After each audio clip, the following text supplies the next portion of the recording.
अगर आप राजस्थान में भर्ती परीक्षाओं की तैयारी कर रहे हैं तो ये खबर आपके लिए जाननी जरूरी है। देखिए, बेरोजगारों का दर्द, एक भर्ती के पीछे कैसे संवारेंगे करियर।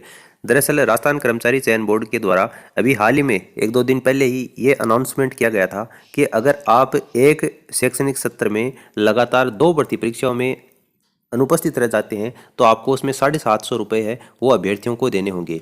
और एक शैक्षणिक सत्र में अगर आप 4 भर्ती परीक्षाओं में अनुपस्थित रहते हैं तो 2250 रुपये एक बेरोजगार अभ्यर्थी के द्वारा बोर्ड को जमा करवाने पड़ेंगे। तो ये एक कहीं ना कहीं बेरोजगार अभ्यर्थियों के ऊपर आर्थिक बोझ था। तो इसको लेकर एक बहुत बड़ा अपडेट है। जो भी अभ्यर्थी कंपटीशन एग्जाम की तैयारी करते हैं उनके लिए ये खबर जानना बहुत जरूरी है। मात्र और मात्र 1 अरब रुपए के लिए राजस्थान के 50 लाख बेरोजगारों को इसमें उलझा दिया गया है। परीक्षा में शामिल नहीं होने के पीछे कोई न कोई अभ्यर्थी की मजबूरी होती है। उस मजबूरी के चलते अगर अभ्यर्थी बोर्ड को पैसे जमा करवाए तो ये कहाँ तक उचित है। कर्मचारी चयन बोर्ड का ये जो फैसला है उसके खिलाफ अभ्यर्थियों में काफ़ी रोष है। आप यहाँ पर देख सकते हैं, भर्ती परीक्षाओं में हाजिरी बढ़ाने के लेकर राजस्थान कर्मचारी चयन बोर्ड के जो जुर्माने की सख्ती है उसको लेकर बेरोजगारों में काफ़ी आक्रोश है। बेरोजगारों का दर्द है कि पहले परीक्षा के लिए फीस चुकाएं, फिर गैर हाजिरी के ऊपर भी चयन बोर्ड को जुर्माना दें। ये कैसा कानून है। और ऐसा कानून बनाने वाला राजस्थान में ये जो कर्मचारी चयन बोर्ड है, ये ऐसी पहली एजेंसी बन गई है जिसने इस प्रकार का ये कानून है वो बनाया है। इसको लेकर भी बेरोजगारों ने काफ़ी सवाल उठाए हैं। आपको बता दें कि कर्मचारी चयन बोर्ड की सोमवार को जो बैठक हुई थी उसमें एक वित्तीय वर्ष के ऊपर 4 अगर भर्ती परीक्षाओं में शामिल अभ्यर्थी नहीं होता है तो 2250 रुपये उसको जुर्माना लगाने की बात कही गई थी। तो ये सूचना हमने आपको हमारे टेलीग्राम चैनल के ऊपर भी बताई थी। आप हमारे टेलीग्राम चैनल को जरूर ज्वाइन कर लीजिए। कोई भी सूचना आती है तो वहाँ पर आपको तुरंत अपडेट मिल जाता है। टेलीग्राम ज्वाइन करने की जो लिंक है वो आपको हमारे नीचे कमेंट सेक्शन में दे रखी है। देखिए, इस खबर को लेकर अभ्यर्थियों में आक्रोश तो है ही।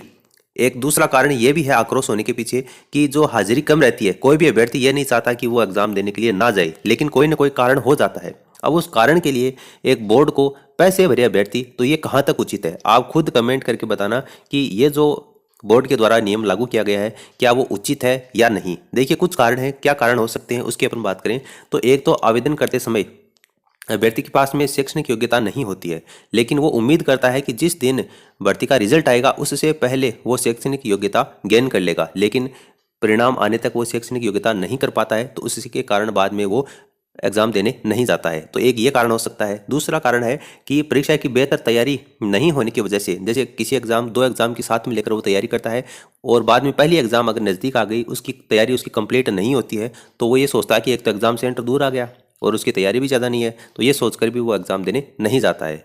तीसरा कारण ये है कि सेंटर दूर दराज आ जाता है, जैसे 300 400 किलोमीटर दूर भी सेंटर आता है। अब सभी का गृह जिले में सेंटर नहीं आता है। ठीक है, लड़कों का सेंटर जैसे सिक्कर वाले सेंटर, लड़के का सेंटर है वो गंगानगर दे दिया, तो इतनी दूर इसकी तैयारी अगर नहीं भी होती है तो भी वो सिक्कर जिले में सेंटर आ जाता है सिक्कर वाले बच्चे का, तो वो तैयारी देने जा सकता है। जयपुर वाले का जयपुर में आ जाता है तो भी वो आराम से एग्जाम दे सकता है, भले ही उसकी तैयारी ना हो। लेकिन सेंटर दूर आ जाता है तो वो सोचता है कि तैयारी भी नहीं है इतनी ज़्यादा और सेंटर भी इतनी दूर आ गया, फिर वो एग्ज़ाम देने नहीं जाता है। फिर देखिए, अगला कारण है कि परीक्षा वाले दिन और कोई परीक्षा आ जाती है। जैसे कुछ स्टूडेंट ऐसे हैं कि जैसे वो यूनिवर्सिटी एग्जाम की तैयारी करते हैं, कॉलेज के साथ में एग्जाम फॉर्म भरते हैं, जैसे राजस्थान पुलिस का है और भी कोई एग्जाम का है, तो वो उस कारण भी नहीं जा पाते हैं। घर में कोई फंक्शन हो जाता है शादी वगैरह का, तो उस कारण भी वो नहीं जा पाते हैं।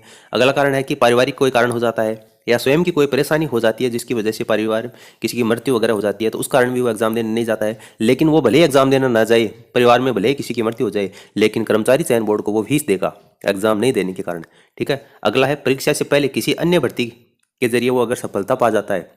ये कारण तो सही है, मैं मानता हूँ कि हो सकता है, और ये तो लागू कर दे बोर्ड तो भी ज़्यादा आपत्ति नहीं होगी एक अभ्यर्थी को, तैयारी करने वाले को, कि अगर 2 भर्तियों का फार्म उसने भरा था, पहले उसको किसी में जॉब मिल गई तो फिर आराम से वो दूसरी भर्ती के लिए वो फीस दे सकता है, एग्जाम ना चाहिए। लेकिन ये एक कारण होने की वजह से बाकी जो कारण है उनको अपन नकार नहीं सकते हैं।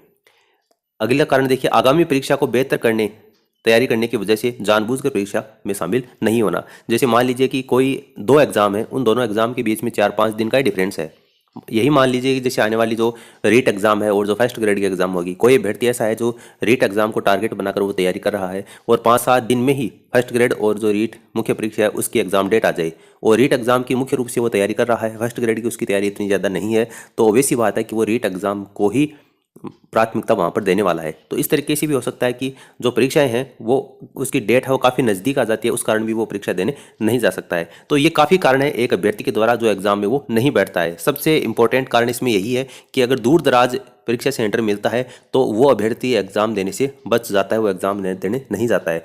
सबसे पहले बोर्ड को यही करना चाहिए कि कम से कम जो एग्जाम सेंटर है अगर वो गृह जिले में दिया जाए तो ये जो अनुपस्थिति होने वाला जो आंकड़ा है, मैं मानता हूं कि जैसे आज के समय 60% अनुपस्थिति चल रही है तो उसमें काफ़ी बढ़ोतरी हो सकती है। ठीक है, जैसे 40% अभ्यर्थी ही अभी एग्जाम देते हैं तो ये आंकड़ा है ये 70 से 75% पहुंच जाएगा अगर गृह जिले में सेंटर दे दिया जाए। और आपके ख्याल से ये जो बोर्ड के द्वारा ये जो गैर हाजिरी के ऊपर जुर्माना वसूलने वाला जो नियम है उसके ऊपर आपकी क्या प्रतिक्रिया है, आप नीचे कमेंट सेक्शन में कमेंट करके जरूर बताना। और इस वीडियो को अपने दोस्तों के साथ में आप शेयर कीजिए। इससे रिलेटेड अगर और भी कोई अपडेट आता है, कोई भी सूचना आती है तो वो आपको हमारे द्वारा प्रोवाइड करवा दी जाएगी। फिलहाल इस वीडियो में इतना ही, धन्यवाद।